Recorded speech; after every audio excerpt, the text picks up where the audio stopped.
Welcome to the Spike Camp podcast. Spike Camp is a free online community for hunters that support conservation. It's a great place to share stories and your experience with other hunters. As a member of Spike Camp, you get access to all of our hunting live streams, discussion channels, contests, hunter resources, and events that we host. Membership to Spike Camp is free. Our only ask is that you are a member of a hunting or conservation group before you register. Head over to spikecamp.com to join us.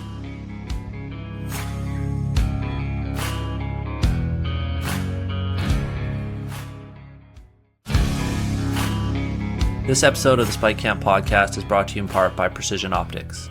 Omer and his team are the ones to trust when it comes to mountain hunting gear, guns, and optics. Precision Optics is a major supporter of conservation, and we are proud to partner with them. Head over to precisionoptics.net and tell them that Spike Camp sent you. All right, everybody, welcome to the Spike Camp podcast live stream series that we're running with Omer. It's night 2 of our doubleheader with Omer from Precision Optics. Most people know him as the guru of guns and optics, but Omer also has a ton of alpine hunting experience. In particular, his favorite is goat, and I think close second is sheep hunting, if I got that right. I'm pretty sure I do. You do, yeah. And I mean, some pretty crazy hunts over the years. I've heard a few of the stories. Tonight, we're going to tap into your vault of knowledge and experience, and go through the gear that you like to take and some of the stuff you're going to be running this year. So like I said, if we run out of time, the doubleheader turns into a triple header. We'll do it another night. But anyway, thanks again, man. Appreciate it. It's awesome getting you on here. Our Spike Camp members just absolutely love these interviews with you. So thanks again. Well, I mean, thank you guys for putting this together and for, continuing to build Spike Camp. When you first brought it to my attention, told me what you were doing, you explained what your mission statement was, and you've stuck true to it, and that shines through when I just look at some of the names of the attendees here, and like, yep. This is concentrated, not just hunter juice, but like conservationist juice, like passionate people who are members of the community and contribute so much in so many ways. Like, there's so many people here that each have a story to tell just looking at them, because they put so much effort themselves into, and then, and with no, I don't want to say like with no recognition, like they're not, these are not positions, these are just lifestyle choices that people have made that they're passionate about. So I think that's pretty fucking cool myself. It is. Oh yeah. It's funny. When we started Spike Camping, this, it was just, we just wanted a place for hunter conservationists to be able to share, knowledge and stuff without getting flamed like some of the other platforms. And the whole live stream podcast thing was kind of like an afterthought. I would have never dreamt in a million years that I'd be doing this. And, I'm blessed with the gift of bullshit gab. So I'm out here doing it. And, what better topic than, hunting and conservation, right? But the cool part of this is, I've made a lot of friends in this space, right? And talked to a lot of our colleagues and friends that are also running podcasts. And, one of the challenges people tell me is like, it's tough to get guests. And I've been asked, like, how do you find your guests? Well, I just go into the membership 9 times out of 10. It's like, I can talk to this guy. I can talk to that guy. And it's like never ending, right? Like you said, everybody's got a story and everybody's here for a reason. So yeah, it's awesome. We're having a blast with it, and it's all about the community, and it actually is turning into one, which is, kind of like, wow, we're actually doing this and it's happening. So anyway, let's get into it, man. Sure.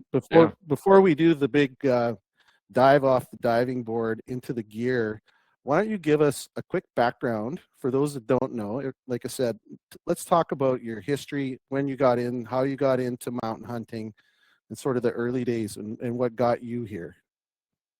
Okay, I'll try and be as succinct as possible, but in another life, I was an accountant, and then I worked in the film industry in production, and kind of made the choice to come back home and help my parents with their businesses. And it was about the second, maybe third year I was here. So, and I grew up in a hunting environment. My dad and all of his crazy immigrant friends, like hunting and fishing was part of it. They were loggers primarily, so they would work like you've never seen anyone work, and then they would hunt and fish on the weekends. So I grew up around that, but it wasn't my passion back then. And I got some stories for another time about, you know, why I reserved hunting for later. But I came back, and a good friend of mine, real character, he got me into archery and introduced me to a gentleman by the name of Murray Arno, who's like a legend here in many different ways, but he's just an incredible archer. And I dug it. I got first bow I got was called a Bowtech 101st Airborne, and I hit the ground running with that bow, and I was just practicing nonstop every day. I get home from work and I go shoot, and then I go to Murray's and I shoot with my friend Spencer, and started doing 3D shoots and really like that.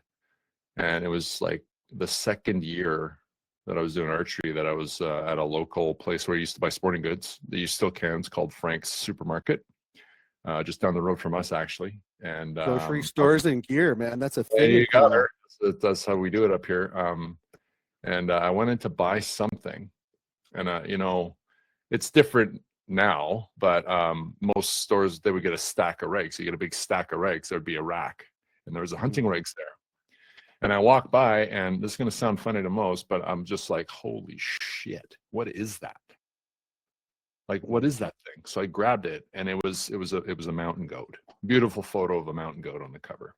So if anyone knows when that came out, that'll kind of put you in that context. So I was just utterly and completely fascinated. I didn't really know that we had mountain goats just like available to hunt. Okay. And so I sat on it a while, and I just, you know, I was kind of thinking about it. And then I was just talking to my dad about something, and I showed him, I'm like, hey, like, do you know anyone that's hunted mountain goat? And my dad, he looked at me. Yeah. And I was like, yeah, I want to hunt that. And he's like, oh, really? I'm like, yeah, I think it'd be a fun thing to hunt. And he's like, takes quite a man to hunt that animal. Wow. And then That's he went on his way, and I was like, well, fucking thanks, Dad. But that's the way that's how he raised us. It wasn't hand holding. It was like, if he needed you to point in that direction, then he kicked you in the ass so that you pointed that direction. Like, it was like, that's just how you did it, right? And I don't mean that like it was an honest to goodness, you know, you need to fucking figure this shit out if you want to do it upbringing. So, which is lacking nowadays, I think. But anyway, so to make a long story even longer, I became completely obsessed with this. So then I talked to, and I would talk to people about it, and I talked to my friend Spencer, and he's just like, "Are you fucking crazy? Like, you know where they live? Those live in the mountains." And that's how he talks. So anyway, I was talking to Murray about it, and Murray was not like that. He could see it. He knew that I was just nuts about it. So he's like, okay, well, you know what? I know a guy that you can talk to. So he connected me with this gentleman who had made a play at going after goats in an archery zone. It's kind of an archery sanctuary. So I researched it, and just spent so much time looking at, we didn't have Google Earth like it is now. You had to look at like FSR maps and stuff like that. And I was like, okay, there's old Forest Service roads that go in here. Okay. Plotted it out. And the plan was, so I got Spencer on board, got him interested. And then 2 days before it, something came up. Yeah. It's funny how that works, eh? So I'm like, okay. So anyway, long story short, I went out by myself, out in the middle of effing nowhere. It was actually pretty darn remote. Had to drive and then quad and then hike.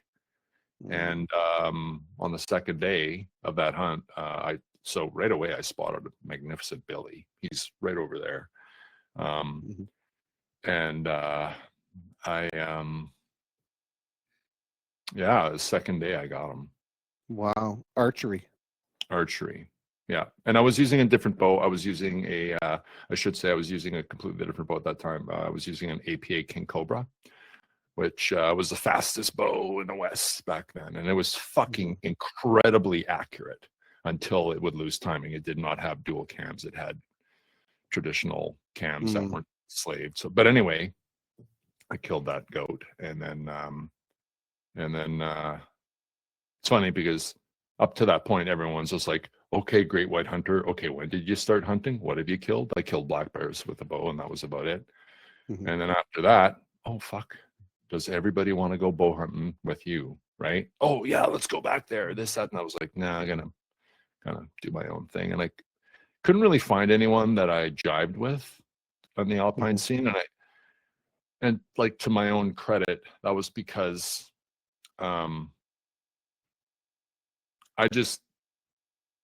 I knew that I moved at a pretty fast pace. My cardio was really good. My main form of exercise was just running. I ran year round. I was like running every weekend. I was running a half marathon. If I wasn't running a half marathon on a weekend, it was because, something was up, but I ran at least 3 times a week, a 5, a 10 to 15, and a half. And so my cardio, I just knew that my tank was good. And I had a bit of an impatience too. So I proceeded to continue to hunt mountain goats until one day I was at Murray's, and then Murray was like, hey, have you ever thought about mountain sheep?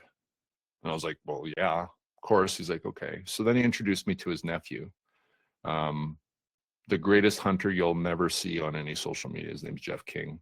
He's an incredible person, and he's like the best hunting companion you could hope for. And I'm lucky. I got a crew of people that I hunt with, different groups, all amazing. But Jeff is just like, he literally will carry, and he can carry a grown man out on his back.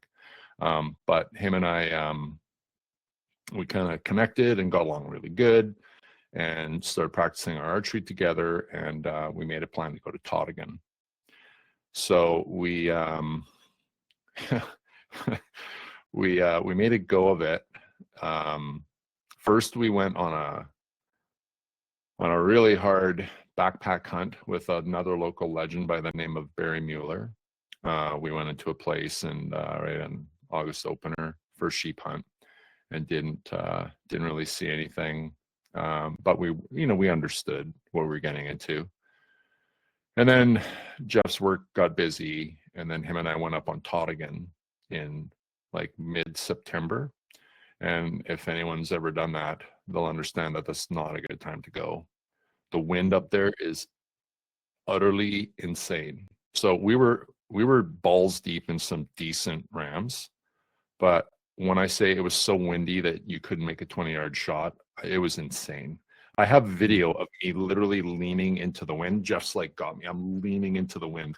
We spent most of the hunt like leaning up against rocks while we're just getting plastered by hail. So then we came off, and again, we weren't broken. We saw sheep. We saw good sheep. Okay. And actually, I should say before that, I had gone up there with Garrick. So between this, I went up with Garrick, and I mean, that's a whole tale for another story. But we saw rams everywhere, and we saw some exceptional rams, but we didn't know what we were doing. We were unsure about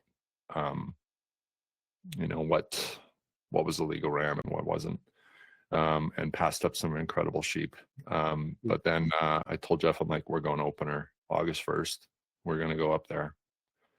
And so in the intervening time, we practiced our archery a ton, refined our gear, and I kept working on my cardio and stuff. And then really thought about stalking, right? Because even though we didn't have an honest chance on rams in that September hunt, we still practiced our stalks, which was easier in some ways because the wind was so severe that you could, all you had to do is just pick the right angle, and they're literally blind to you. So we got up there. I got up the first morning, and at the crack of dawn, I had my first shot at a ram. We found a good group of rams. Ram was obviously legal, and Jeff and I split, and he sort of stayed behind some rocks at about 90 yards. We crept up that far, and I went all the way around and belly crawled and sort of got into a position that I thought was, good. And I had a problem with my bow in that the string, like my peep, it kept turning on me. Oh shit. I'd bugged Murray about it, but he didn't have a chance to fix it. And so I belly crawled, and then I crab crawled, using rocks. And then I knew that these rams were just over this rise. So I kind of crab crawled and then got to my knees, put my foot out. And I remember I kind of got up, and I practiced shooting in different positions like that, like on my knees, one foot out, kind of hunched, right? Mm-hmm. So there he was, right? And I remember this vividly. He was like 65 yards. I pulled back, my peep was turned, but I could sort of see him. Mm-hmm. And he knew I was there, and I let it go. It went right over his back. Oh, geez. Oof, off they go. Jeff comes up from behind the rock. He's like, oh, man, that was right over his back. And I was fucking fuming. Oh, okay? I bet. If you know me, you know that I have quite the temper. And I fucking lost it. I was like cursing everything and everybody. And I actually double hand fucking through my bow. True story. Oh, my God. Tomahawk. Oh. And this was a Destroyer 350, maybe. I think it wasn't my 101st Airborne. And Jeff's like, oh my God, he runs over to the bow, picks it up, and he's like, it's pretty amazing it didn't explode, but it landed kind of in like sandy dirt. Sure. So he's looking at it and stuff, and I'm feeling kind of like stupid. I'm like, well, now I think I've completely fucked up my bow, right? So I don't have a hope in hell. He comes up and he's like, hey, listen, it's okay. He's like, there's going to be a bigger one. And that's Jeff. Yeah. Like, that is Jeff. Jeff is fucking Samwise Gamgee to the T. Yeah. He's like, okay?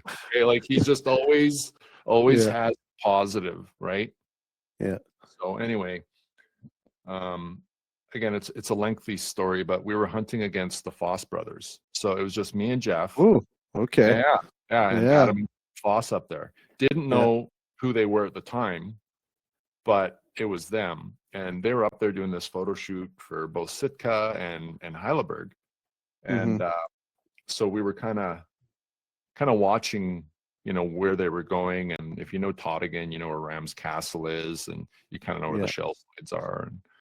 But anyway, we were way in the back end, and we were just kind of coming over a rise, and we see this good herd of rams run across like the plateau. And then we see them, like we see Adam and Cam come up over a rise, and they see the sheep. You could see between them, they're like, oh shit, like they had indirectly the wind was going in the direction of the sheep. They hadn't even they wouldn't have even seen those sheep. They saw them when they come over, right? Okay. So those rams ran, they went up and over a ridge, right? And we were like, where we were kind of above, right? So they wouldn't have winded us. So they turned around and took off. And Jeff and I are like, okay. So we talked to a lot of guys. Like back in the good old days when Tottigan Lodge was, when Tatoga Lake Lodge was in operation, they would, if you wanted to, they would take your kill arrow or an arrow and hang it there with your name and dimensions of your ram and the year. And we spent the time looking at the arrows up there. There were more arrows hung there from guys from Cornell than any other city in Cornell. Is that right? Wow. Yeah, absolutely. Yeah, you bet. So having talked to guys like Barry Mueller and Mike Lockwood and, guys that had been up there and gotten more than one ram in their day, we kind of knew that like actually your best play is when they go down and into the cliffs, right? So I realize it's kind of a long story, but Jeff and I worked our asses off, and long story short, I killed a beautiful ram, like beautiful ram. Tottigan is known for having rams that are so-so, but this was like an exceptional, like 10-year-old, wide, deep, heavy ram. I remember. Is that the one that you sent me the pic where the arrows on the? Well, Oh, there's two pictures there. There's one with me and Darcy, my friend Darcy, and then there's one with the. There's one with you. You're down low. Yeah, exactly. Yeah. Where it's like that far above its nose, so I killed it and ran over to it and put the arrow over it, and I was like, holy fuck, like wow, It's a beautiful ram. So that hunt ended up being a double header. Jeff got a beautiful ram the next day, so Jeff and I walked off the mountain, on our it's amazing with a double header. Yeah, and then we proceeded to go with our friend Darcy the next year. And again, Jeff and I double tapped, and Darcy had an excellent opportunity. So it was another great hunt. And in between there, I would always, I would go and do my solo hunts in Stewart, usually October, November, and have completely different experiences. I took Jeff on one. I've taken Jeff on two goat hunts. One was one of the, like a very early one, which was, he was just like that. Like when it was all said and done, no goats were harmed. He was like, that is the hardest fucking thing I've ever done in my entire miserable fucking life.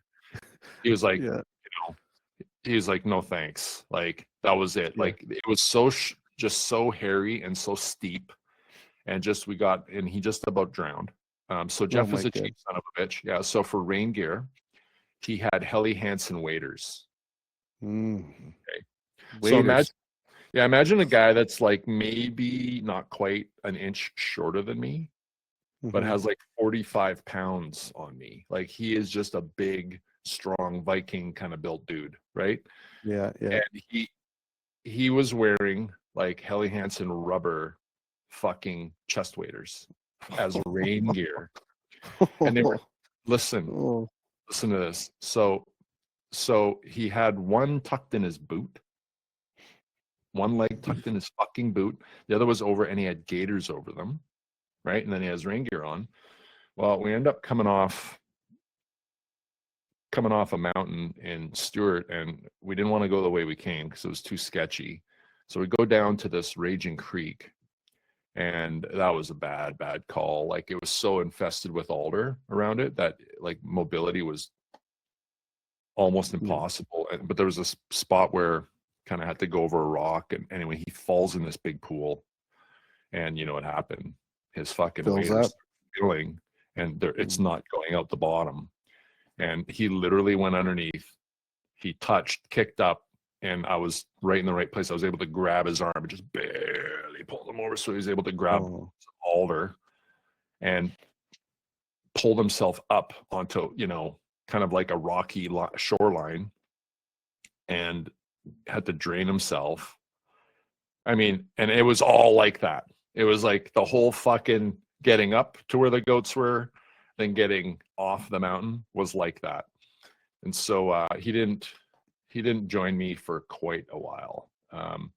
But the next time I talked him into coming was right on the cusp of the closure, so it would have been just into the second week in November.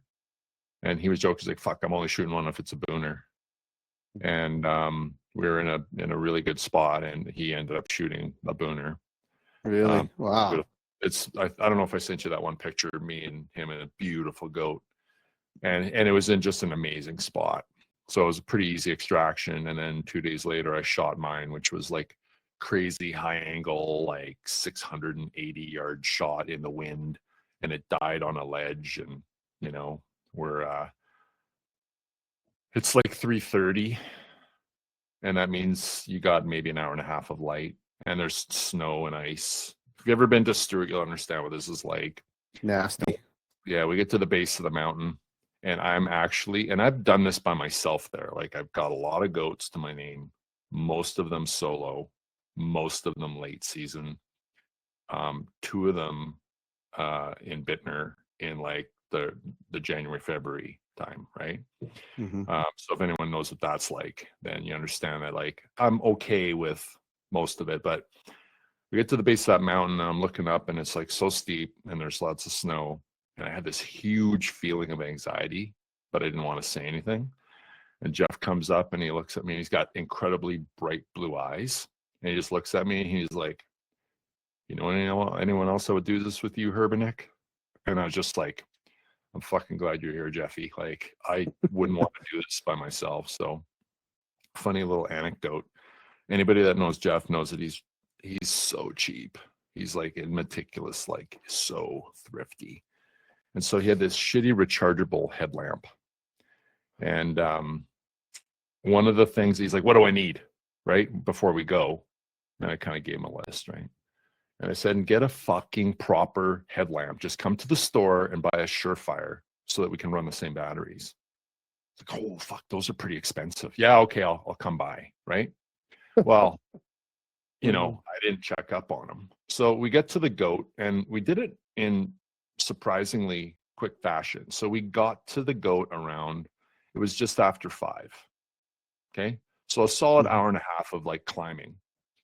And we get to the goat and it's not in a bad position, not great, but, and we're going to do a life size. So we kind of situated him and we start working on him. And then like in Stewart, the mountains are severe, right? Stewart sea level, the mountains go to like 7,000-ish. But when the sun sets, they're setting like behind another set of mountains. So like, it's like you switch the fucking lights out. It's not like dark now. Yeah, exactly. Yeah. It's not like you get fading sunlight with like a, you know, a cascading Nice sunset. Yeah. No, it's like click, see you later. So it gets really dark fast, and we start working on this goat. So it's around 5:30, then it's 5:40. Now it's 5:45. Like literally, you can see like, whoa. So I turn my headlamp on, starting to work on it, and then Jeff puts his on, and we're working, and he's holding, and I'm cutting, and it wasn't even 6 o'clock, and his flashlight, his headlamp flashes like 3 times. Yeah, I know what that means. And yeah, I'm like, done. I'm like, Jeff, is that your rechargeable? And he gets really quiet, just like, I'm like, tell me you got another one. Tell me you got another headlamp.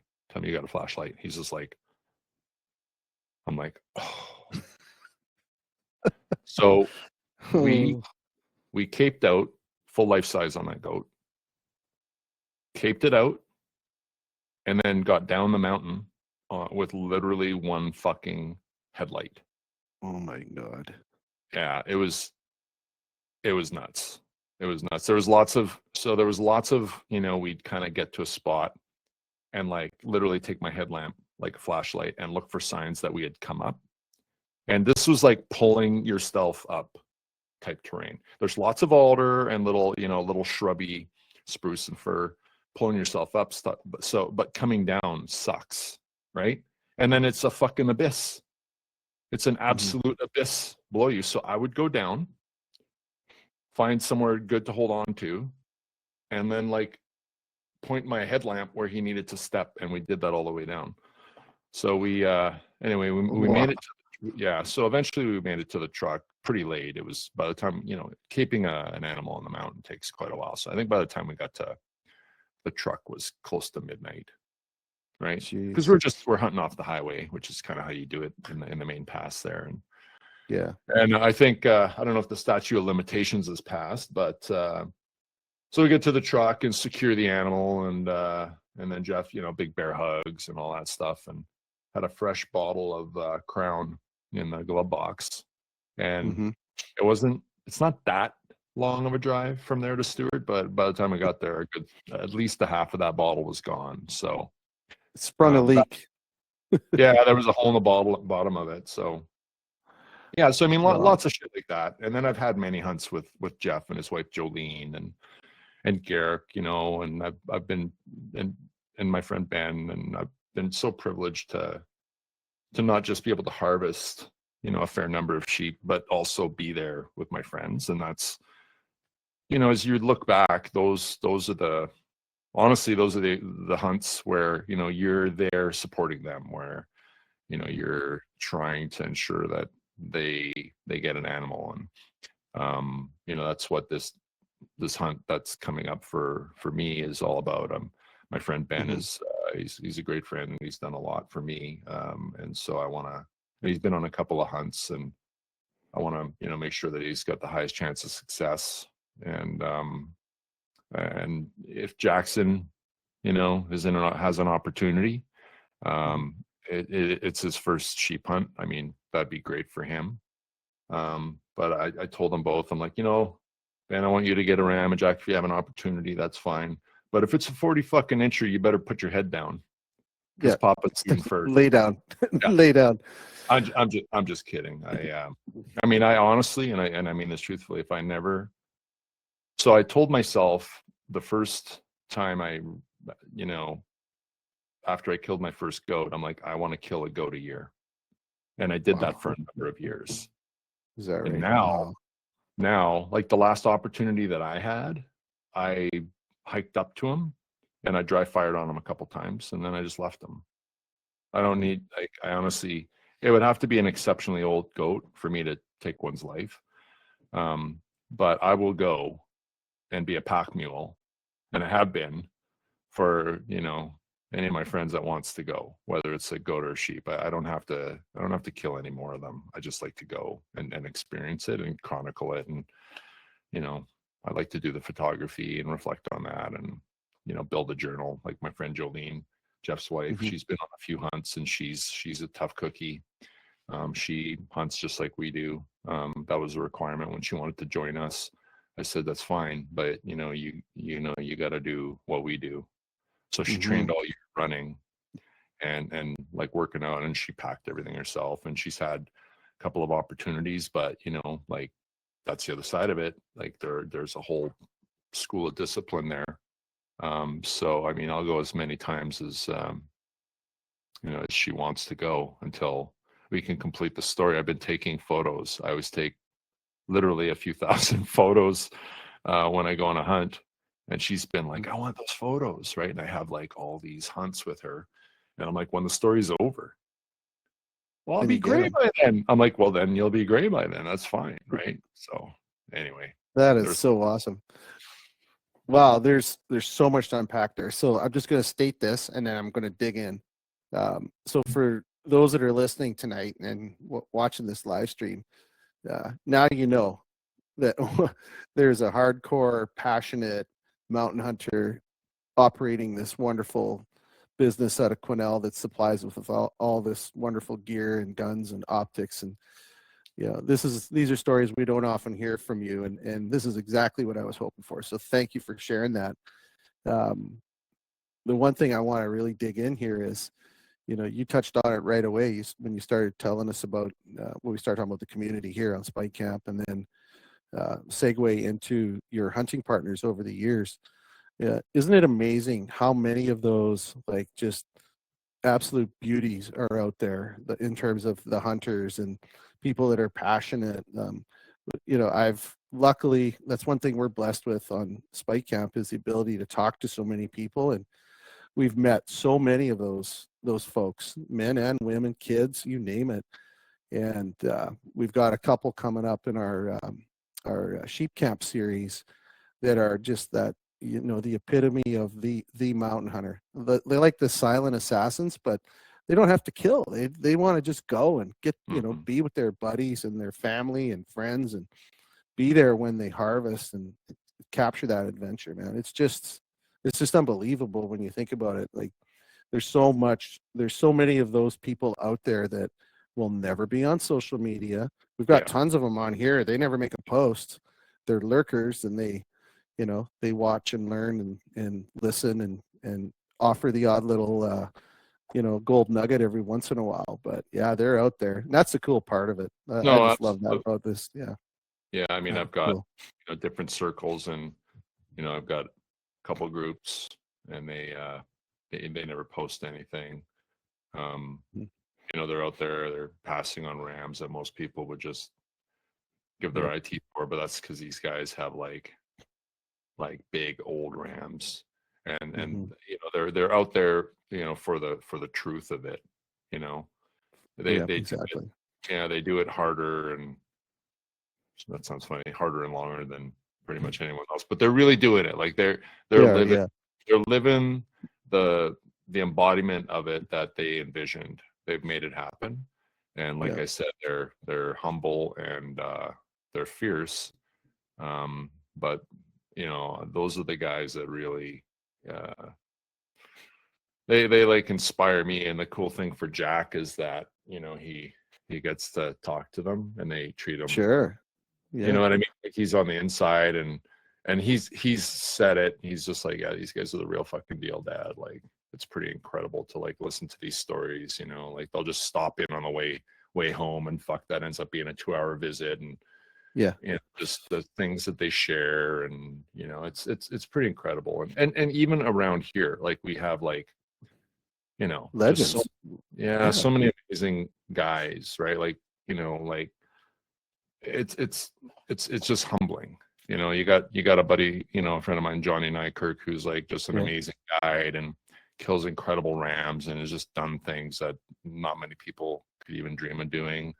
And you know, he just stops in the store to buy steak and we just talk about stuff that's not hunting. And you know what I mean? It's just like it's just I want to probably go out this year again and kill another 40 plus ram, you know.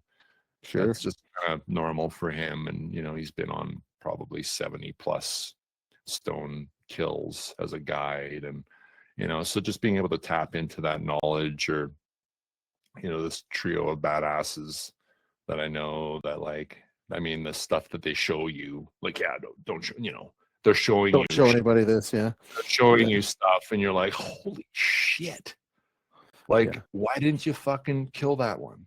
Well, we're looking for bigger, like, okay, wow, right? And taking like 70-inch moose, like legit, you know, stuff like that. So it's pretty fascinating, and not to just dissect it and boil it down to numbers, you know, like the size of the animals. That doesn't just quite, you know, summarize their experience. But, you know, those are the things that's their hard work, to be able to see those animals and then just pass on it. That's pretty cool in its own right. You know, it doesn't just have to end up on your wall. It ends up right, and then here, and ends up here in someone else. It's pretty cool thing. And then also too, you take some of these guys and you talk to them, and you know they'll casually drop little stories about train wrecks and crash. You know, like just nightmare things that happen on the mountain. Just like it's like, oh, what someone would consider a nightmare is breaking a bootlace and you don't have another one. Well, these guys, like, you know, between horse wrecks and all this, you know, just amazing stuff, or sleeping on, you know, just on and on and on. And you listen to these hardcore like silent assassin types, like I mentioned, and they'll be like, the harder it is, the worse the conditions, the more the nightmare, the better. They love it. And it's like just water off a duck's back, right? And that's what it's like. You sit there and listen and go, yeah, wow. Anyway, awesome. Well, the other thing I want to talk about, and we'll get to the gear, but you know, this conversation is worth every word. What a special hunt you've got coming. I mean, you're literally your best friend and your son, and you haven't done Is Jack done like an alpine hunt other than a sheep hunt, or no? He's goat hunted. Yeah, he's goat hunted with me. Okay, so he has the knowledge base there. He's been some experience. Yeah. Okay, good. But I mean, what a fun trip. You know, I'm envious. I mean, I do it every year with Blake, and I love every minute of it. But one of the things I was going to ask you. Now you've done all these hardcore hunts and had, you know, the crazy goat hunt recoveries and all that stuff. As a father taking his son on a big adventure like this, does your mindset look a little different going into this hunt, as in terms of like the prep is with gear and you know what you're packing, but now you're thinking about your kid, right? So how does that work for you? Well, I would never. I mean, so I did all these crazy things, all these solo hunts, and like risky stuff, like, you know, like, not to be hyperbolic, but you know, sometimes you're taking your life in your hands. You're putting a lot of trust in that bough of alder when you're using it to move across something. And you know, if anyone knows the Salmon Glacier, I went across the Salmon Glacier by myself to go after a big goat. So I went across. It was 1.6 kilometers across, and then wasn't successful getting the goat and had to come across just on the edge of twilight. You know, that's a little bit crazy. And just all these things that I've done, like going into Bittner, anyone that has done that or know what that's about. You know, there's a few guys that I know that have done it solo, and I have mad respect for them because I know what that takes. And none of those things would I want my son to do. Not a one of them. I wouldn't want him to even think about it. And I remember me and him and Ben were in Stewart, and it's really vertical stuff, and we had found some billies, but the approach there is always difficult, and so I wanted to go and sort of test an approach, and it wasn't too bad. Like, there was lots of alder and lots of stuff to hang on to, right? So you're the rule of thumb in the alpine is like, if you have to pull yourself up, right, coming down is going to be a country girl minus the Y, right? So but when there's lots of alder boughs, you're not going to fall to your death. You could fall and get seriously hurt, but you're not going to free fall, generally speaking. Yeah. Okay. Right. So Ben was hungover as fuck, which usually happens on the drive up with him. And so he's like, yeah, no, you go, right? I'm like, yeah, okay, no problem. I told Jackson, I'm like, okay, you stay here, okay? Because I haven't really prepped him on any of this yet. So I'm climbing and climbing and climbing, and I'm just, and it's starting to get pretty steep. And it's been about, I don't know, 30-ish minutes. And I'm just focused, right? And I'm tying ribbons as I go, which is a key in that ground, flagging ribbon. You bet. And then I stop, and I go to take my jacket, and I turn. Jackson's like a little bit behind me, like looking up at me, and I'm like, "What the fuck are you doing here?" And he's just kind of like, he's looking at me like, "I'm following you, you fucking idiot." I'm like, "Get up here." So he comes up, and I'm like, "You okay?" He's like, "Yeah." I'm like, "Are you freaked out at all? Like, you okay with this?" He's like, "This is cool." Oh, and awesome. I was, I can remember that moment. That's like probably that's a pretty proud dad moment for me. Cause I'm like, he likes it. Like, he actually likes this. It's not for everybody. I have brought the odd person up there, and I brought them once because they got a taste of it, and they're like, no thanks. Right. Yeah. So, yeah, I mean, there's a lot of concerns, obviously. Jack's, he's a young man. He's mentally quite tough. He's way tougher than he would give himself credit for. He does the work of several grown men in our business, very technical, busy type work. He's heard enough stories and been around enough true men to realize what he has to measure up to. And so, I'm just really looking forward to just, the three of us being out there. And it means a lot to Ben too. He works more than I do in many ways. His job is as meticulous as you could imagine when you're cutting open people and doing stuff, and you do it nonstop, because we only have one person in his position in our town. So he's on call pretty much every day except 2 days out of the month. So he's really looking forward to it. So, there's pressure on me. I'm hoping that we've selected a good spot, and that I do my part to make sure that we route it correctly, because I have a pretty aggressive plan in terms of seeing ground. So, yeah, and it's great because I'm in, I talk to Ben every day, and we're in the gym together twice a week.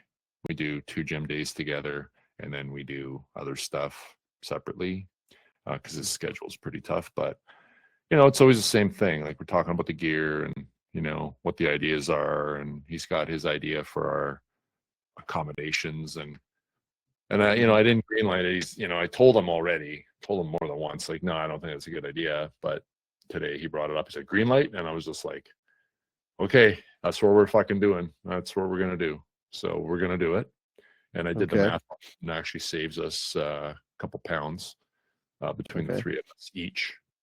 So I'm like, okay, well, we'll try it out, we'll see how it goes. And that's part of it, right? That's the fun part of it. Like, when it is the fun part. Yeah. I mean, everybody's got those stories where you take that risk and you try something, and you're back and you're like, yeah, not gonna fucking do that again. But anyway, yeah, that's awesome. Well, it just sounds like I'm just jacked for you. I think it's great. I mean, especially in the last couple of years, everything that's gone on in your world, and the injury, and then just crazy Oh, shit. And yeah, it's nice to just say, you know what, world, see you later. I'm gonna go. My two of my favorite people, and for 2 weeks, we're out of here. That's awesome. yeah. All right, well, let's talk gear. So obviously, it's been a couple of years since you've done one of these big hunts. Yeah. Let's start with a pack. What are you going to run with a pack this year? Are you going to change it up? Yeah. So my goal, so just, I have to justify this because, I'm on record saying like, don't count pounds, count reps and sets by doing squats. Right. Well, I mean, I told myself that I need to cut at least 10 pounds on my pack in, not including water or gun. But I incorporated my gun in this, right? And that's because, in 2023, I had a bad fall and I broke my left foot, my left tibial plateau, my right radius, and just all the soft tissue with that. And I had surgery to my left knee. I have hardware in there that actually is coming out. If you look at my left knee, you can see I got one of the screws. I got 3 minutes backing out. And so it's a problem. Okay, I can't run anymore. I have no meniscus left in there. So running isn't an option. Squats are very difficult just because of my knee. So Sure. I can't do things that I used to do. It's just the way it is. I do what I can, right? And I still have a fair, core strength, right? And I have a good cardio base. Like that's one thing that you do retain, as long as you maintain, is a solid cardio base. And I'm motivated because Michelle, our general manager, who's been with us for forever, she's a marathon runner and she's actually training for a Boston qualifier right now. Wow. So it keeps, like, she's running pretty much every day.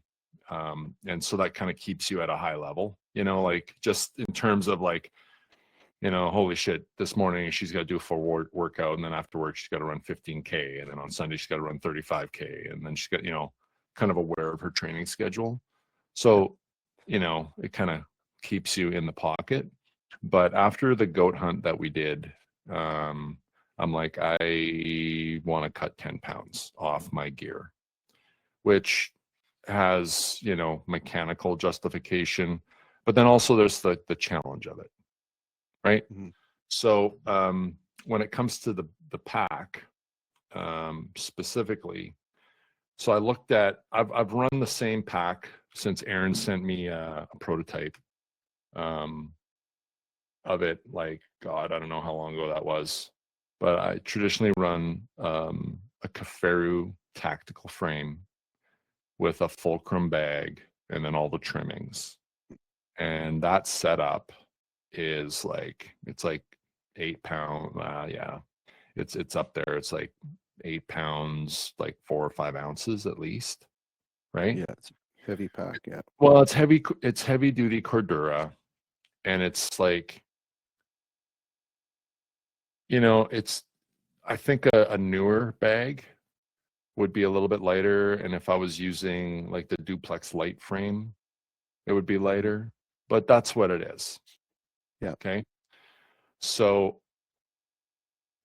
having seen all the stuff that comes through, there was a new pack that came out with SG, and Johnny actually came in and he, I don't mind saying it, but like he's sponsored by Kuyu. He gets everything by Kuyu, right? He'd been running it forever, and he was asking me about the bag, and he checked it out. He's like, okay, fucking don't tell anybody, but I want one. So he ran the Terminus 7000, and he like ran it hard. Like, this is a guy that you sell boots to, and he'll put like 5 years on those boots. One season. Yeah. In one season. So I was, I told him the cons of the pack that I was worried about. It's internal frame. It can't separate it. There's no load shelf. There's an internal load sleeve. It's X-Pack 2, which is loud. X-Pac isn't as durable as Cordura. I've proven that. So anyway, I knocked the shit out of it, and then he comes back. He's like, "Man, that thing was awesome." And Wow. he got a couple for his his guides for his guiding area that he owns, his outfitting area. And then the next year, the 8700 came out, which is a huge pack. So right away he came in, grabbed that, and then pretty soon, same thing. His guides and then his circle, they all run. So, I asked him a few key questions, and of course he killed stuff. Killed a beautiful ram last year, like a big ram.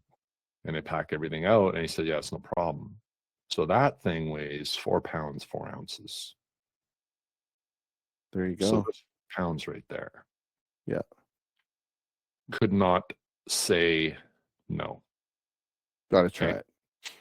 And and honestly, with the changes at Kaferu, I don't want to say I'm less loyal. I'm still their only dealer up here, but I feel okay about it. I'm not gonna get a text from Aaron say, "Hey, homo, what the fuck?"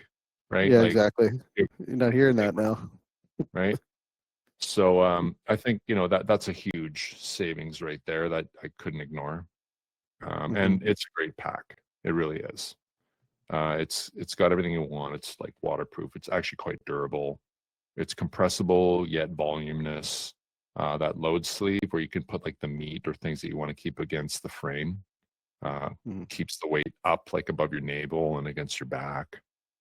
And for the purposes of this, it's going to be, I think, I can't think of anything that I would run. I'm a firm believer that you need, some guys can do a sheep hunt, an expedition sheep hunt at the 7,000 cubic inch range. I'm not one of those people.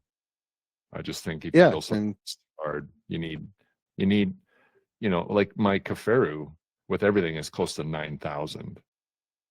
Right. And actually, the photo that you have of me on the gear thing. Yeah. Okay. So that's one of the sheep that I killed, we'll just say in the Tashodi area. And that was on the hike back after I killed it. But that's my fulcrum. Okay. And where we were was a solid 2.5 day hike back to the lake. And I had every bit of 130 pounds in that motherfucker. Jesus. No word of a lie. Jeff was like, "Hey, listen, we're going slow. Don't be so stubborn." I'm like, "What if we killed 2? What then?" Yeah. I got to pack my shit, Jeff. So I let him carry my binos, and there was the odd time I let him carry my gun. But I carried my animal and all my shit. Wow. And that pack never let me down. No hot spots. You're adjusting it constantly, right? Sure. But that's why I believe in the Kaferu system. So I, hopefully we'll get to put this to the test. But if I can go from, let's say, not including water, if I can get right around that 60-pound zone, because normally I'm around 70. And how many days is this? How many days of food are included in that? Well, this hunt is gonna. We only get 8 field days. Okay. Yeah. And I gotta blame that on Ben. He just they can't find a locum for more than 10 days. So we gotta drive like stink.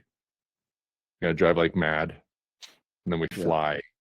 And then we're hunting, and then we do the reverse on the way back. So 8 days of food. So that's the other thing. So there is some weight savings there too, which is good. But so if you want, if you want to get into numerically, so the pack is going to save me 4 pounds 2 ounces. Okay.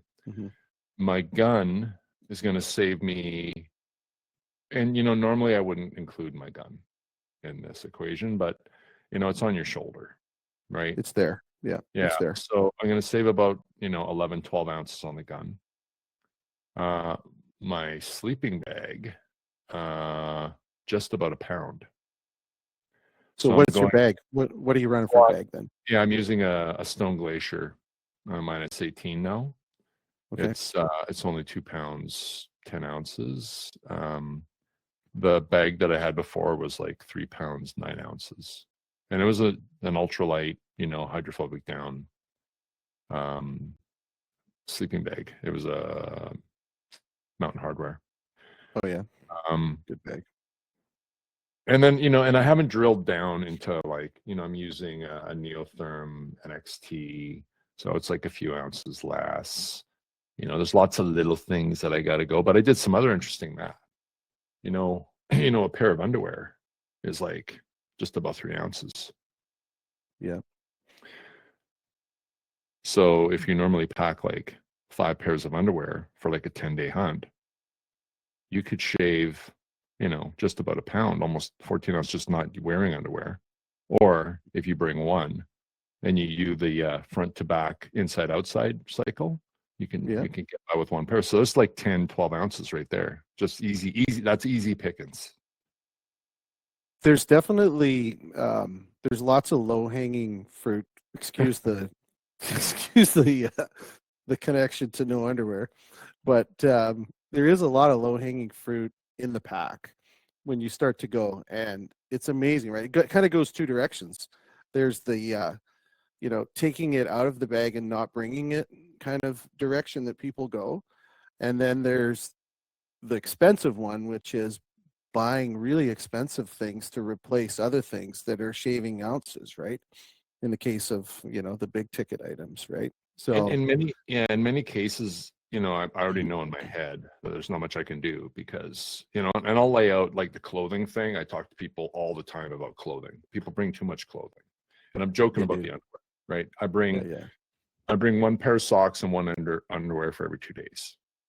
Okay. If you got merino socks, you can wear those actually for 4 or 5 days, no problem.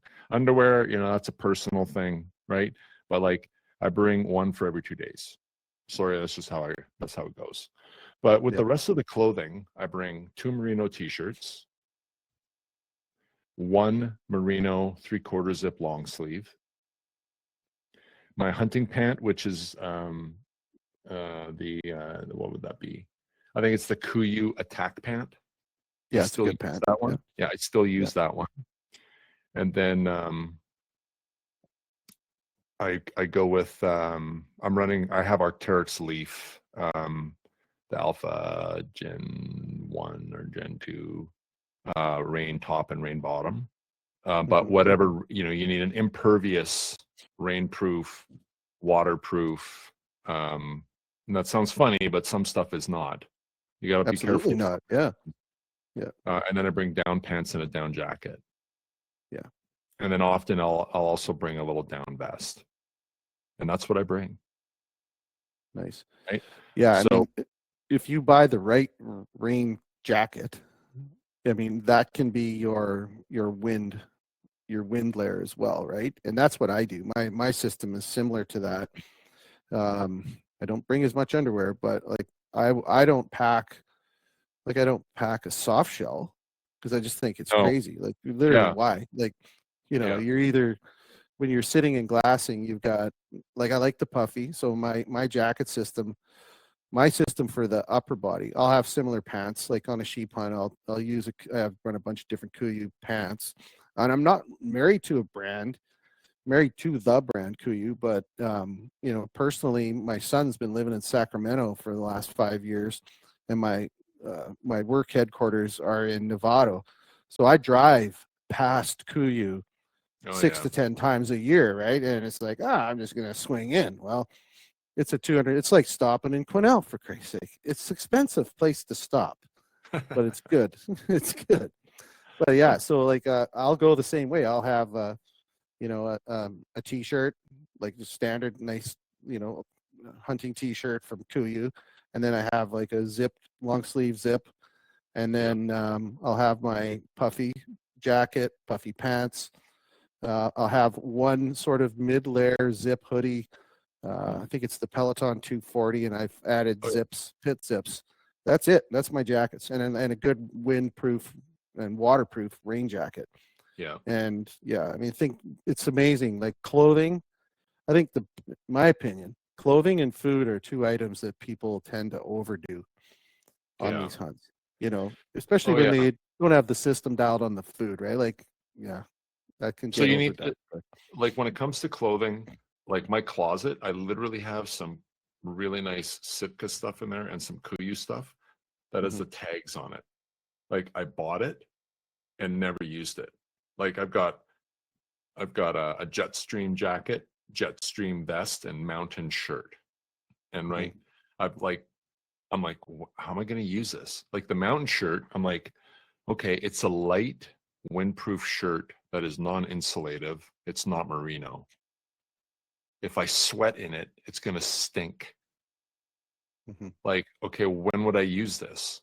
Well, out there, if it's windy enough, put your fucking rain jacket on, Yeah, exactly. right? Now, if you're cold, like, what are you going to do? Put a mid layer on that isn't windproof? Mhm. No, you want Yeah. down. And Yeah. if you're going to put your down on, well, then you may as well put your rain jacket over it to ensure to protect it. And I run down. I've got some of the most expensive, what do you want to call it? Synthetic, in multiple types, and they're okay. But you know, I'm telling you, I notice the difference totally between down and synthetic. I just notice it. I can't do it.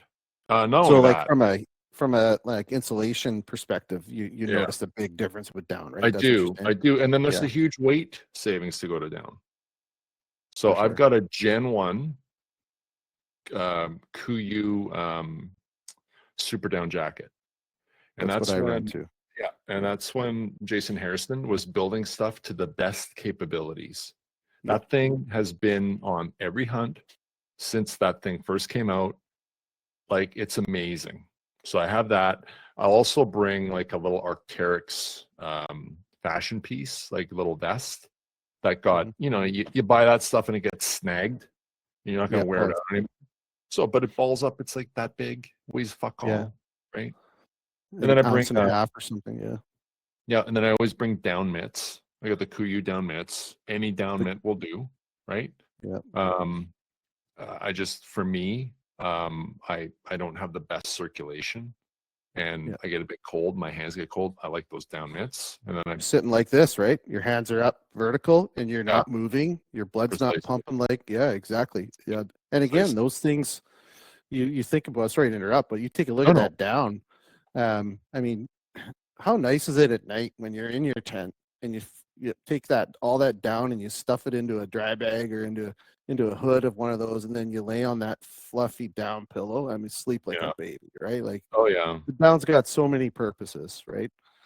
It's so warm. Yeah, I agree. Oh, um, and I think that's the other thing too that people tend to do is they get hung up on a brand and they get sucked into the system, right? Which is okay, yeah. but you know, you just listed off what 4 or 5 different brand names that you run Oh yeah, in I'm your a yard system. sale out there. Yeah, I've got Arc'teryx rain gear, Kuyu insulation, like the pants and the jacket, a Kuyu pant. I've got one of the shirts is like an old merino Sitka. The other one is an old Kuyu one. The 3/4 zip is actually a Kuyu one, and then Mhm. and then my hunting shirt is an Arc'teryx one. Um, yeah, like I don't, but some guys are, they just like they got to be matchy matchy. Like my buddy Darcy, like right down to Mhm. the underwear. It's all like matching. Ben's gonna have completely matching from like he'll probably have 9 layers. He'll look. I have a hard time walking, right? Poster boy. But Yep. it'll all be like matching all the way down, right? And he digs that. He likes the shopping part of it. We're gonna have to go through his gear because he's brought some of those mid layers before and never really used them, right? Yeah, And time to have a talk, right? a Have a little bit, talk. Like, yeah. what are you gonna do with this? But Yeah. the thing about the down that people get concerned about, they're like, well, what if it gets wet? Well, just be careful with it, but use it judiciously, and like it's a timing thing. Like Mhm. when I've taken friends, you know, that haven't really done it, and we start hiking, and I stop and I'm like, "Are you starting to get warm?" "No, I'm good." And they're all, you know, they got everything on, they're zipped up. I'm like, "Okay, do you start to feel a little bit hot?" "No, I'm good." And then like fucking 5 minutes later, you look at them, you see a bead of sweat on their forehead. You're like, "Okay, let's stop. Let's take shit off." Yeah. Like you need to take stuff off before you get wet internally, because you get Yeah. wet in your core, that's it. Now you're soaked. So often when you're doing those ascents, we're stripped right down to our t-shirts. Yeah.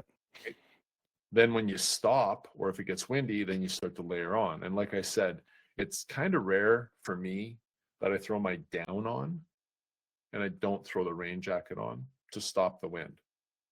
Yeah, exactly. Yeah, I think, you know, people tend to forget to do that, or they think it's going to take time, especially if you're moving in on something. Like you see Yeah. you see that sheep from 2K away. Well, I always, my rule of thumb is the smartest 90 seconds that you're going to have are the 90 seconds it takes to either layer up or layer down when you're in pursuit. Keeping Yeah. that temperature the same, because I mean, once you're Yeah. wet and then you stop and you're cold, it's fucking game over, man. Like you can layer up. It's going to take you a while. And Yeah. no, I You can't totally be agree. lazy. Like, you know, especially when you're at altitude, you know, you see a long ways off. You can see shit coming. Like, Yeah. it's rare that rain gets the hop on you. You see it coming. Especially up there. Yeah. If you see it, you know, Garrick's good that way. You know, Garrick's a giant man. He's like 300 Big pounds. boy. Yeah, muscle. And so he's kind of we call him Walrus Man, because, you know, he'll I'm not shift. calling him that, by the way. I'm not going to call him that. He's a good, but I mean, you know, it'll be late fall, and everyone's got like one layer over their comfortable layer, you know, and he's in a t-shirt. Yeah. He's just fine. Walton. Right? Yeah. Yeah, fine. But he's really good about, you know, if we see weather, it's a bitch. But man, like boom, rain pants on. Yeah. At a minimum. Right. And then the rain jacket's always handy, because once you get wet. So the danger about getting too sweaty or wet at all is not necessarily your upper body. It's if it migrates onto your legs, and then gravity takes over, gets in your socks, and next thing you know, you have a damp boot. And if you have a damp boot, you're in deep shit. Yeah. I hate to say it, but I don't know anyone that can hunt for a sustained period of time after their boot has gotten damp. And getting the moisture out of your boot on like or a fly-in or a jet boat hunt, where like it's when you're out there, it's very difficult. And it can be between, you know, a good hunt and a miserable one. Yep. I can tell you, I experienced this 2 years ago. I've had a pair of boots. I wear the same boots and I love them. But I bought a pair of the same brand name boots, good boots, but I was trying to save ounces, and I got cute with that, and I ended up with a blended boot, not full leather, and they just don't hold water back. And it rained the first 5 days of our hunt, and I was absolutely miserable. I had two pairs of extra socks, and did the sleeping bag dry out trick every night. I got sick and tired of spooning with my wet, nasty socks in my sleeping bag. It was not great. It stunk, and it was disgusting every night, because you're cold, you put the sleeping bag over your head. Anyway, it was gross. What do you run for? So I run, my favorite boot is the Crispy Brickstall. I think it's called the Brickstall, the leather one. Yeah. And I bought one of their ultralight, I can't remember the brand. I don't even think they make it, but this was like 3 years ago I bought them. And they're sort of a suede Gore-Tex combo. And I bought them in the US. I don't even think you could get them up here at the time. And, they're meant for guys going on desert sheep hunts and stuff like that. They're not meant, or trail running. They're not meant for sheep hunting in the rain. And they just didn't hold the water back, right? No. But I'm a big fan of Crispy boots. For me, they fit. Same. Yeah. Yeah. I've got those sheep feet insoles. I invested in those a few years ago. Bought 2 pairs, and I have 0 hot spots anymore. Yeah. I don't get the black toenail from downhill heavy loads or any of that anymore. Like, it's just a dream. Yeah. They're great. Hey, we should actually probably answer a question or two here. Sure. I don't have Blake online to remind me. I see there's some spotting scope discussion going on. We'll circle back to that one. Brecken, he's asking about spotting scope. I'm going to stick to, Don's kind of helped him out on that one. Oh yeah, Ryan Shannon is asking, is there any category of gear that Omer would not consider cutting weight on? Something you're like, no, not going to do it. Your tent. Okay. So you mentioned something about accommodations earlier. Is that what you're referring to? Was your shelter? Yeah. So there's only 2 tents that I'll use. They're a Heidelberg or a Stevenson Warm Light. Never heard of that. Yeah, they're actually incredible tents. Incredible. They, like Nathan French and I, when he got his amazing Ram in Moody, we were in my 3-man Stevenson Warm Light tent, which is ridiculously light, and the winds were over 80 kilometers an hour. You can ask Nathan about it. I don't know if you know Nathan at all, but you can ask him, say, hey, when you and Omer were on the mountainside in Moody, what was the wind like? And he'd be like, oh, let me tell you, I thought we was going to get blown off the mountain. Great invitation, by the way. He wouldn't go to sleep, and I was like, dude, we're going to be fine. And we found out later that, in fact, when Clint Connors picked us up, that the winds were well over 80 kilometers an hour. So these are, I generally only bring tunnel tents. They're awkward as fuck, but it takes a little longer to find a camping spot. But anyway, so Stevenson or Heidelberg, and then I'm very partial to the Nalo GT series. Okay. And normally on a solo hunt, or if I'm the odd man out, I will pack the Nalo 2 GT for myself. I always go +1. So if there's 2 of us, we bring the Nalo 3, right? Sure. Yeah. I do have a Suolo tent, so it's a single man self-supported Heidelberg. So normally in this situation, it would be me and Jack in the Nalo 3, and Ben would pack the Suolo. Okay. But Ben had this brilliant idea, and he's quick to remind me that, he's got 5 degrees and he's got more IQ points allegedly. So, he's got to be right on this, right? So what he wants to do is bring an ultralight bivvy. Okay. And sleep in the bivvy in the vestibule. Of which tent then? So you're bringing the Heidelberg GT, Nalo GT3. Ah, okay. So he's going to be in the bivvy in the vestibule. Okay. Yeah. We're gonna have to check back later and see how that works out. I said we got to do a dry run and make sure that there's enough space in there for one to fit. Yeah. Like he's hobbit size. He looks rather minute. It looks like he should be working for Willy Wonka. He knows a few little ditties. But you know what he should do? I don't know if you've seen this product from Hilleberg, but they make this, I think it's called the Biveronic or something. I might be butchering that, but it's made by Hilleberg. Google it, you'll see it. It's like it's almost like a survival suit bivvy. Yeah. They sent me they sent me some stuff to give away. I have one. It's heavy. It's not super no, light. actually, no, this one is it's not 4 pounds for sure. It's like 1 pound and a bit. It fits in a bag. Yeah, it's called the Bivouac rack, I think it is. And it looks weird. It looks like, those sleeping bags with the arms on them, like where you can stick your arms out. Yeah. This is it's made by Hilleberg. It's their same material. You go on the Hilleberg site and get them to check it out. They're pretty cool. So on it might be what he's looking for. Possibly. On paper, doing this, because I had notes on it. Just give me a sec here. Okay, so the Nalo 3 GT is it's over 7 pounds. It's like 7.2, 7.3. and the Suolo is like 5 pounds 5 ounces, right? Okay. So using his little concoction there, we're going to save almost 2 pounds a piece. Not quite, but close. Because we're gonna divide the tent up, right? Sure, you have to. Yeah. So between the three of us, we'll save not quite 2 pounds each by doing this. Except one of us is going to be in a sausage casing, and and that's how I look at bivvies.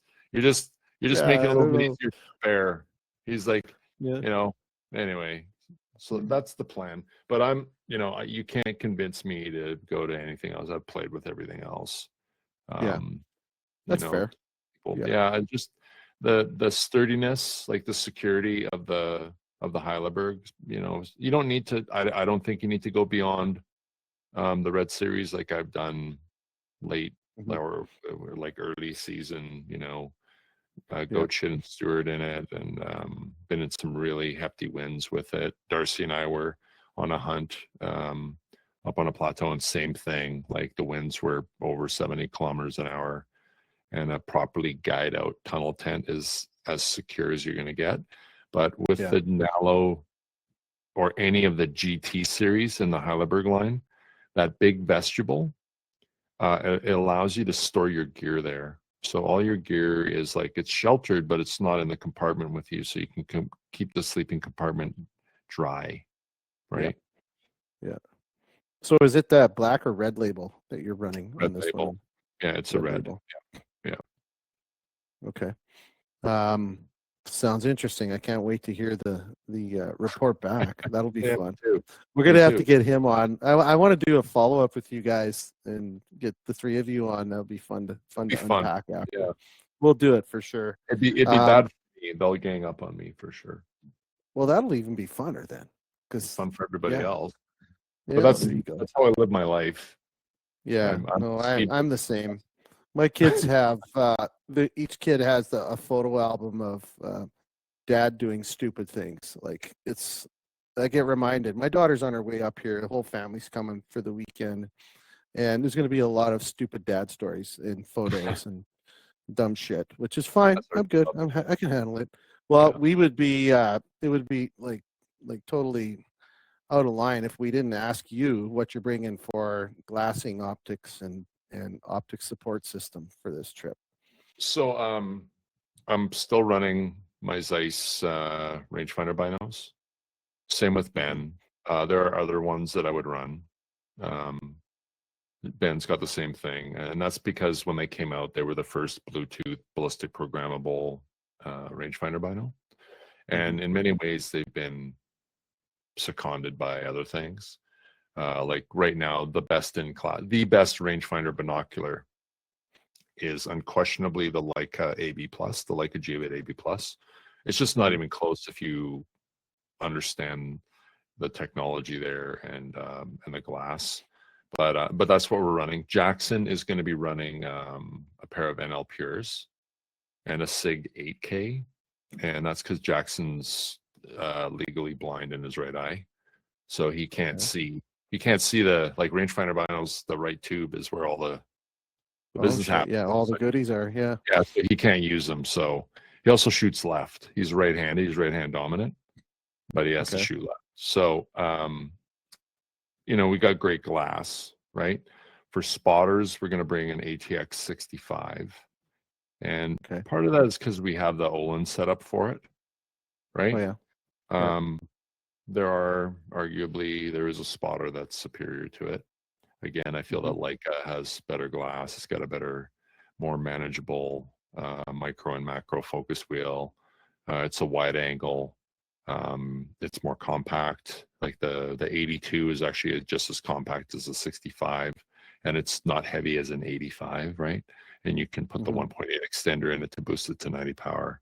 But we're going to run an ATX, and then Ben's going to probably bring his ATC spotter. So that's I got a question for you. So sorry to interrupt, but I don't want to lose this train of thought. So I'm sheep hunting with Ed Thompson this year. Him and I are Yeah. going. He's running Swaro 12 power binos, and Yeah. then he has an ATS 60 Gold Swaro. standard. That's the gold standard. Yes, that's the gold standard. I have Yeah. the STS. Oh, 10 powers. Sorry, I thought they Oh. were a little higher. Ed just piped in, so he's running 10s and the 60. I have a couple options.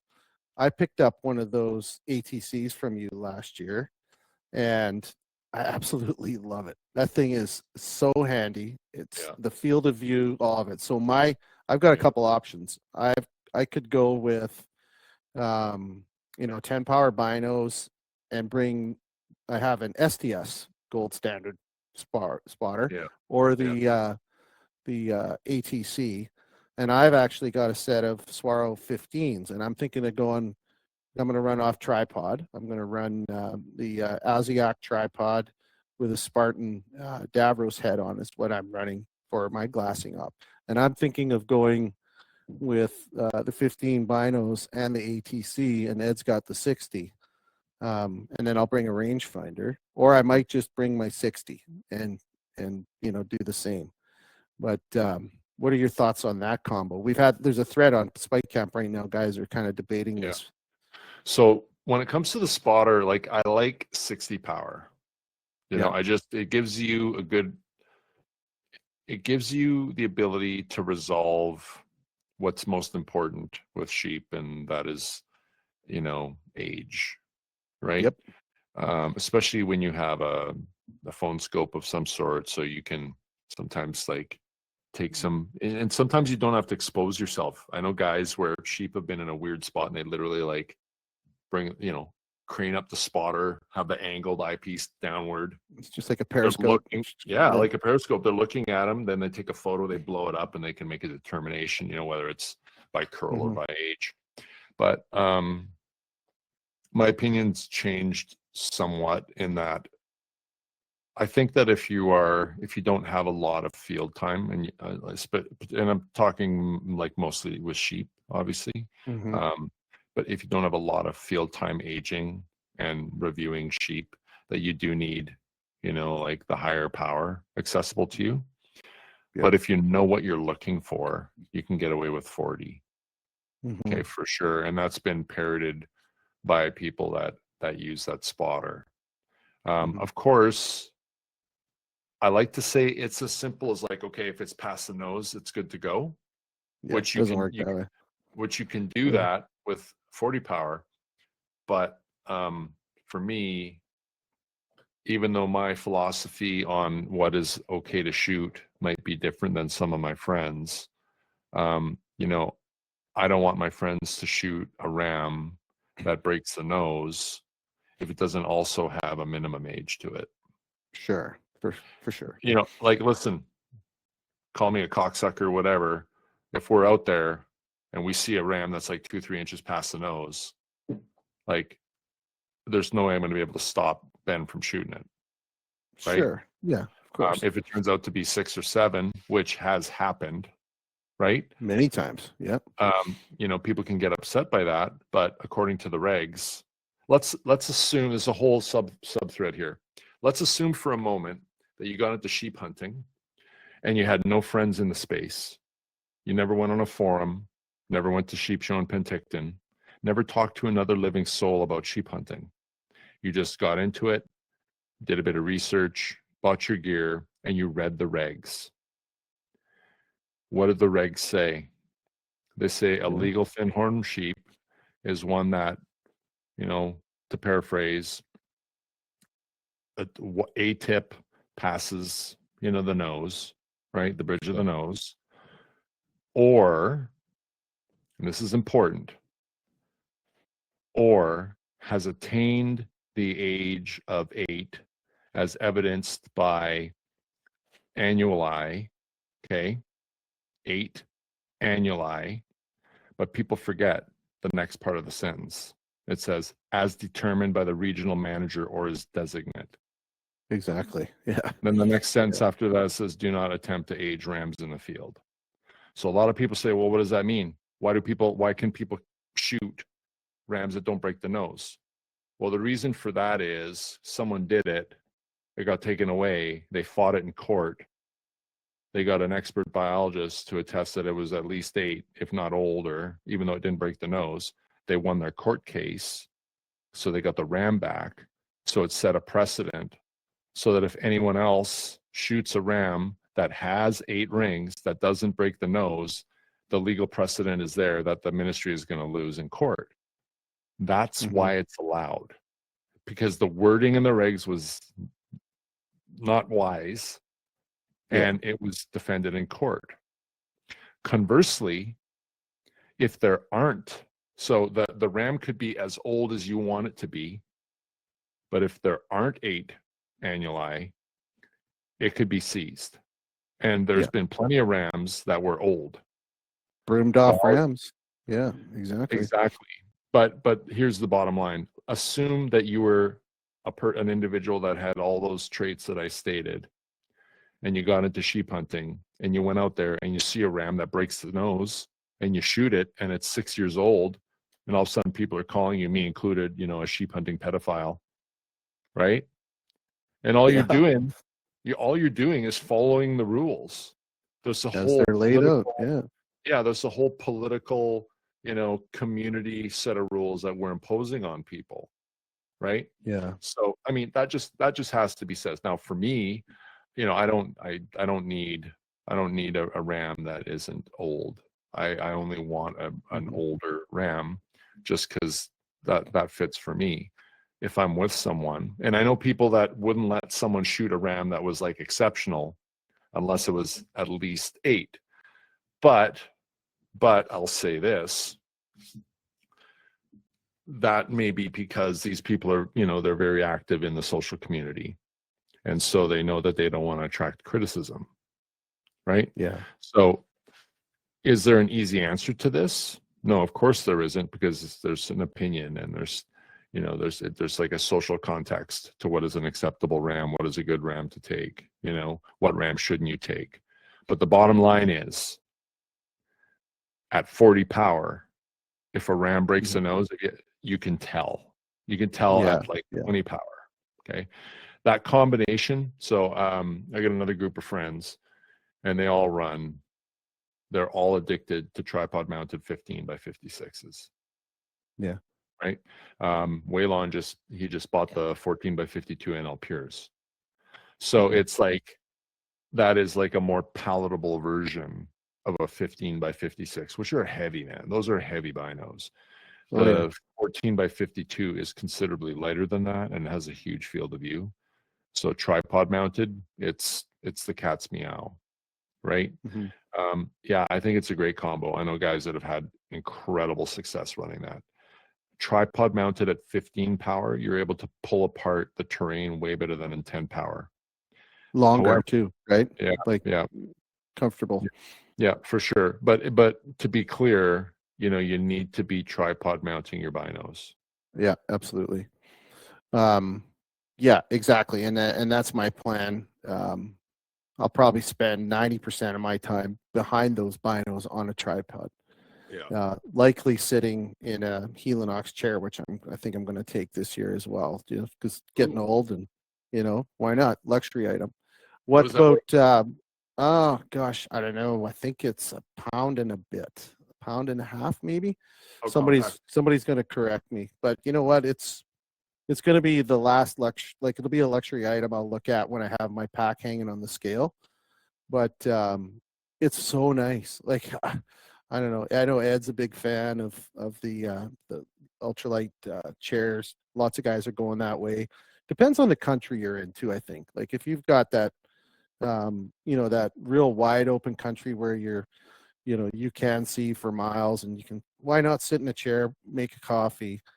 You're just going to be, the more comfortable you are, the longer you're going to spend there, right? And I figure behind those binos, why not, right? So, we have lost him. I don't know if I'm going to re-invite you, Omer, because you dropped off. Oh no, it says you're still here.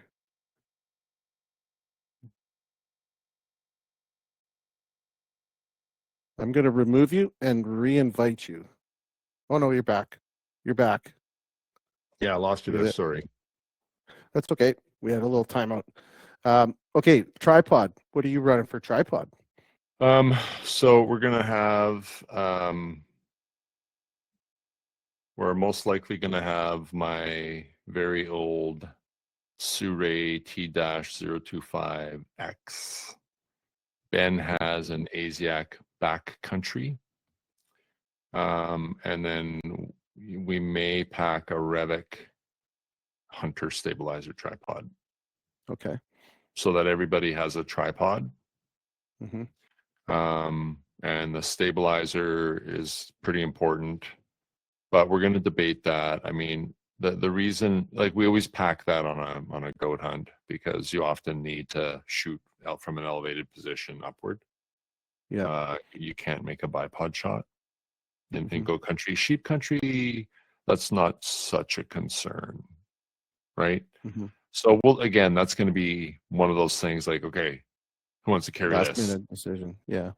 Yeah, so the backup would be either then like a Revic backpacker or Mhm. another Asiac backpacker, like something lighter.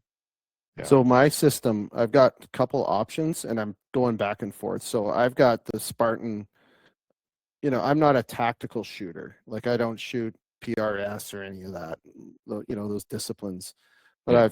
I've carried that little Spartan precision javelin bipod for a few years now, and it's a good hunting bipod, right? Like it's a good hunting bipod. It's not meant to shoot matches with.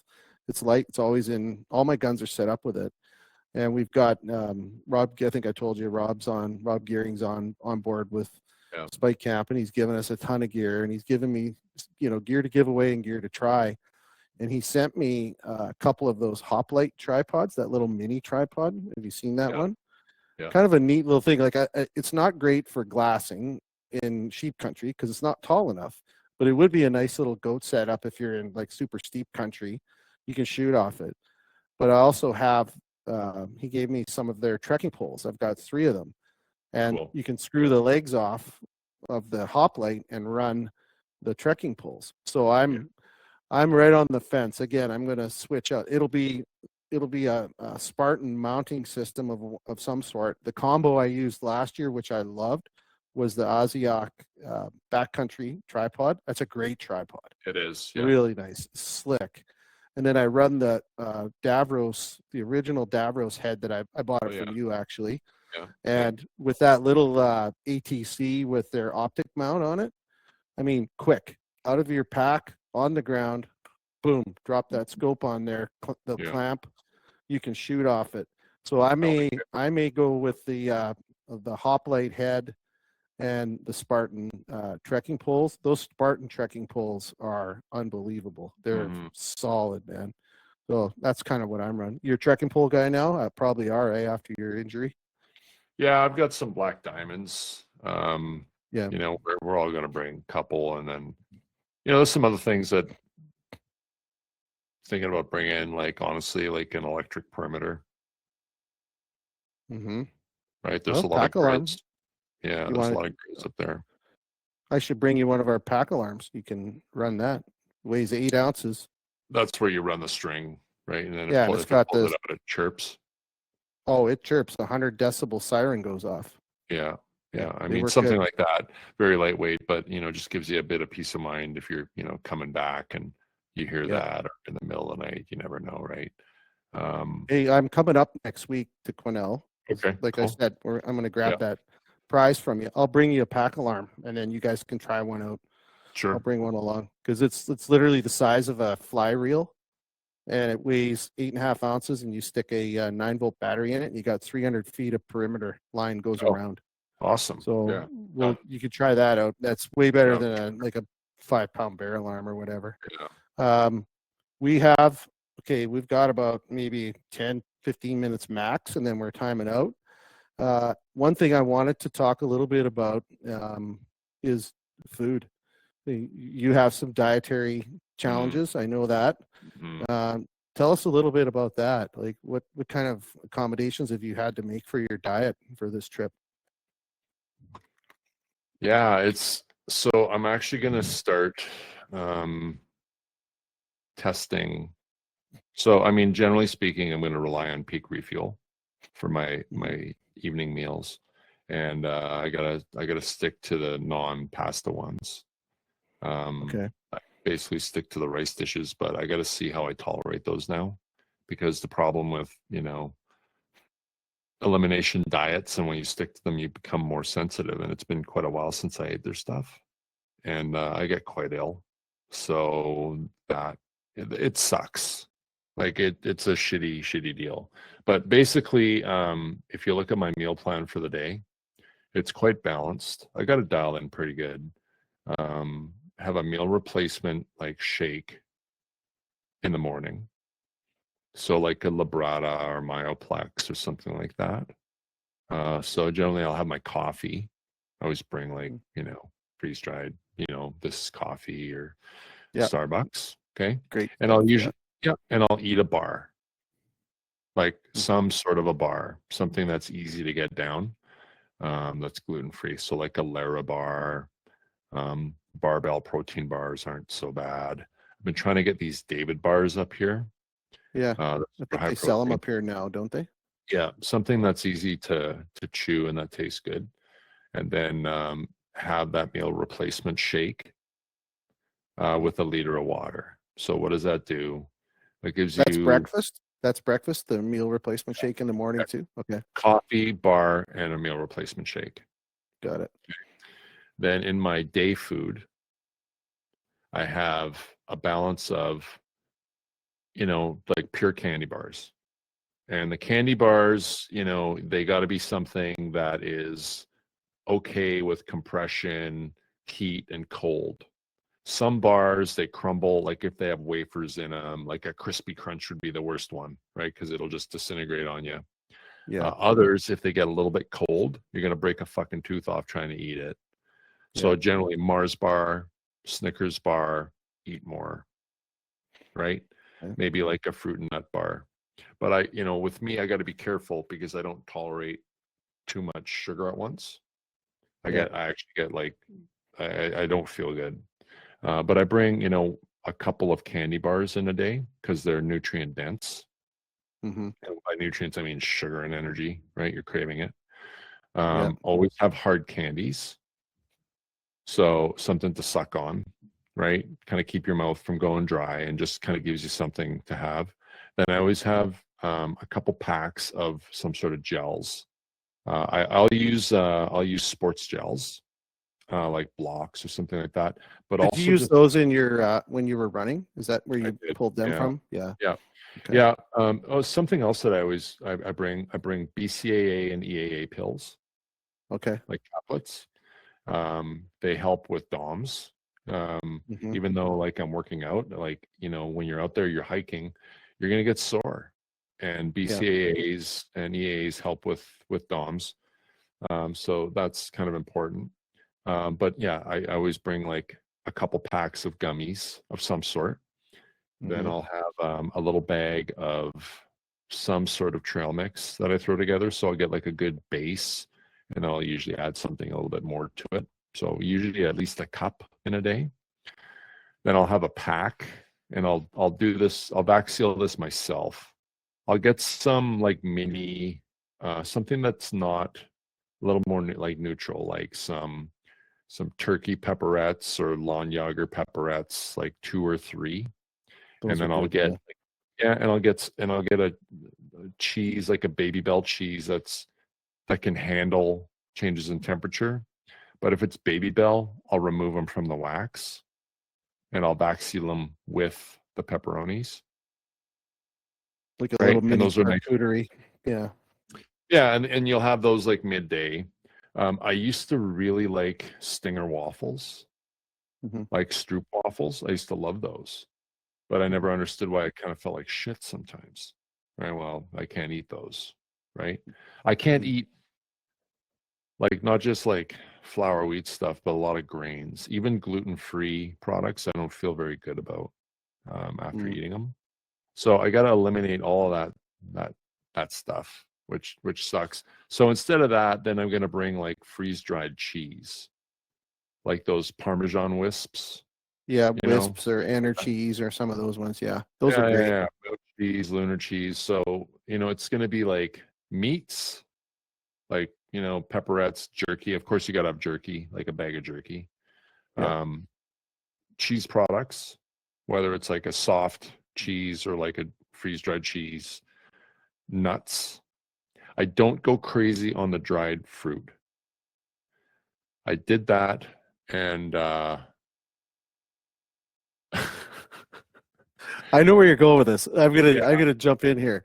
yeah. The first Like, sheep hunt that I took two young guys on a sheep hunt, Blake and another buddy, and the one guy, the other guy, the third guy, he packed dried mangoes, lots of oh dried yeah. mangoes. Oh, they're so good, but Oh boy, this poor guy, he shit like the wind the whole trip. And he's like, I don't know what's going on. And I'm like, well, you're eating like 20 ounces of dried mangoes a day, man. And he figured it out after about 5 days. And I mean, it was to the point where he was dehydrated. And I'm like, go easy on those. But yeah, the for dried me, fruit. for me, it Gotta was the watch it. opposite. It was the Oh, opposite. Yeah, the opposite. Okay. I was like, I was on a full 2 week backpack hunt, and I definitely set a personal record. I for sure, 100%. Yeah. There's photographic evidence of this. It was longer. Like Yeah. I got a size Personal 13. best. Yeah, it was. I had to record it. Like I had to Yes, have of course. proof of it, and Yeah. it looked like it was uncomfortable. I was uncomfortable for days, and then Oh my God. There's not nothing to get worse. into it, when something like that is happening and it's dry and dense, like it's Mm. it's like childbirth. It's a long Yeah. process. It was, Give yeah. birth So to I a was hockey stick. Right? like, so no, not I go easy on the dried fruit. I will bring. I think Sunripe has like a fruit bar. Yeah. It's like Yeah. kind of like a junky, but I mean, you can afford, whatever your body will tolerate. Like that candy kind of gummy candy bar thing. You can Yeah. have a little bit of that, but all, like, the majority of the bars that I bring are going to be like a gluten-free protein bar, like some sort of, gluten-free, high protein, lower carb bar, and then I'll balance it out with like pure candy bars, right? Yeah. And I try to aim for, and then I've got other things in there. I always have Noon, like electrolyte balancers. I always bring goo gels. I try to bring 2 goo gels, like Yeah. the packets, 2 per day. And I always have those in one of my belt pouches. So I always have them with me. They're Yeah. always available to me, but I don't use them. I'm like, well, I guess I should take a goo. No, those are reserved for, like, those tough days, Sure. because they will bail you out. Like, Hot days and stuff. Yeah. uh, Have you ever tried those salt pills? Like the citrus flavored salt pills? I don't think I They're have. Yeah, so I got this tip from Joe Appel a couple of years ago. You can buy them in any of the like hiking stores and stuff, and they really help. Like when you're doing those hot, bushwhack grinds, especially in Yeah, an August sheep hunt. I keep those. I keep it's just like a pill bottle of them, and when you have like the chewy vitamin C tabs that yeah, are like orangey flavor, they're kind of like that.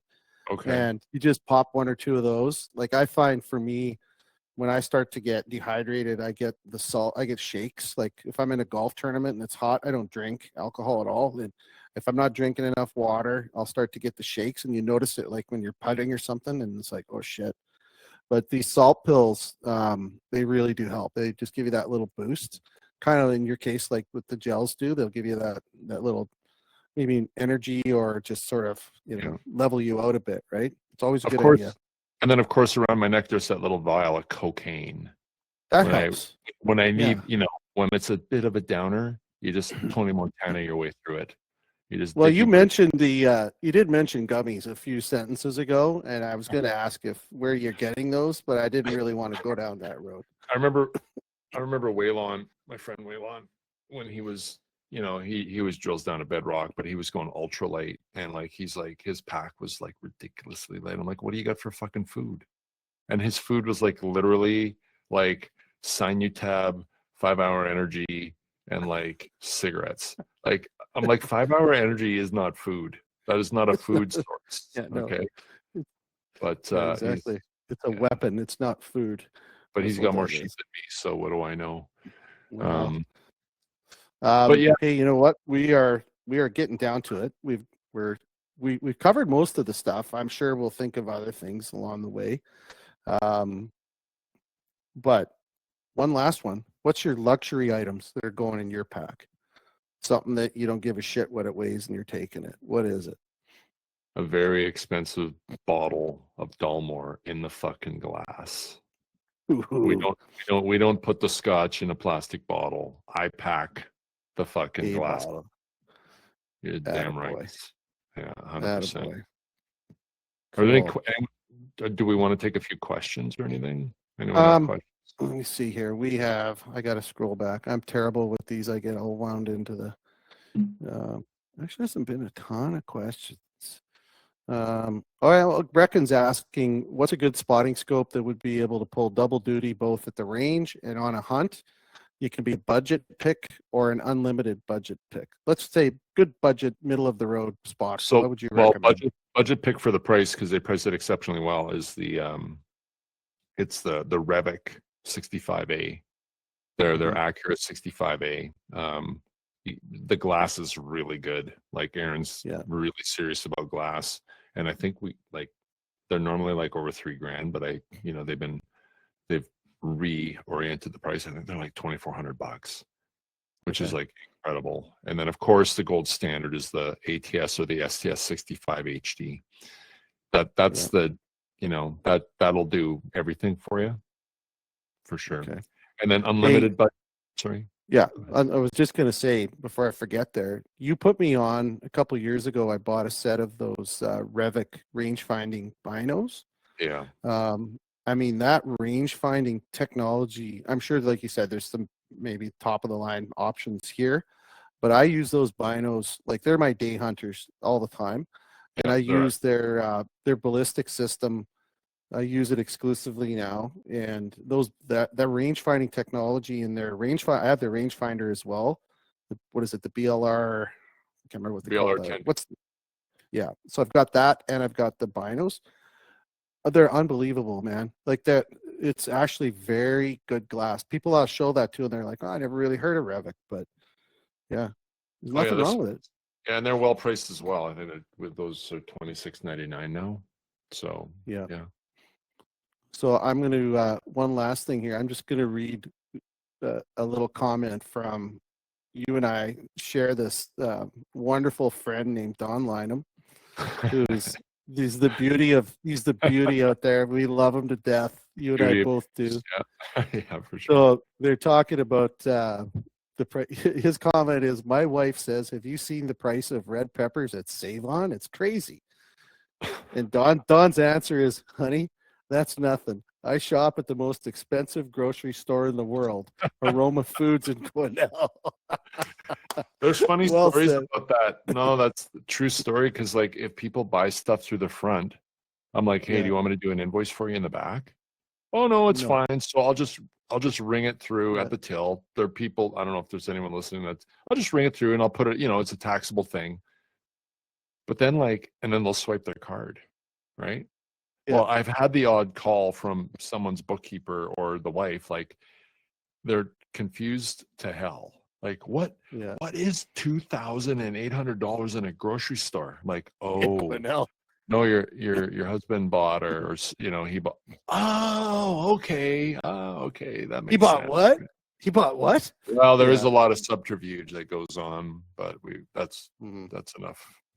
Okay, we're running out of time. We got one question. My buddy Ed is asking, do you pack a sill tarp? We pack a tarp, yeah, for sure. I think it's a must in any pack.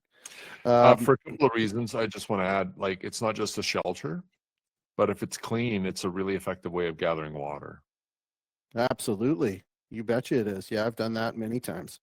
Yeah. And if you know you're not going to need it, even if it's going to rain for the day and you're just going to go up the top of the hill and do a little loop around and you're not planning on glassing, just leave it there and come back and you got a lot of water. Okay, I pulled a name when we were chatting because I'm trying to run the whole show here. So we have a winner. We're going to give away another one of those Mountain Fuel bundles. This is Coffee, Wilderness Athlete, and Trail Fair Foods. Barry Watson. I'll get this to you, Barry. Barry's a great dude, another hardcore hunter out there. Great guy. Well, listen, Omer, this has been an absolute blast again. We're going to do this again on a regular basis. I will be up to see you next week. We're going to be camping Dragon Lake. My wife and I are going to come up for a couple days.